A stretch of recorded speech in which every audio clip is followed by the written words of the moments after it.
যুদ্ধবিরতি ঘোষণার পর ফের সোমবার উচ্চ পর্যায়ের বৈঠকে বসেছেন দেশের প্রধানমন্ত্রী নরেন্দ্র মোদী। সূত্রের খবর, বৈঠকে উপস্থিত দেশের বিদেশ মন্ত্রী এস জয়শঙ্কর, প্রতিরক্ষা মন্ত্রী রাজনাথ সিং। বৈঠকে রয়েছেন তিন বাহিনীর প্রধান, জাতীয় নিরাপত্তা উপদেষ্টা Ajit Doval, chief of defence staff general Anil Chauhan.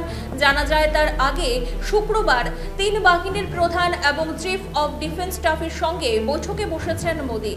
শনিবার যুদ্ধবিরতি ঘোষণার পর রবিবার একটি উচ্চ পর্যায়ের বৈঠক ডাকেন প্রধানমন্ত্রী নরেন্দ্র মোদী।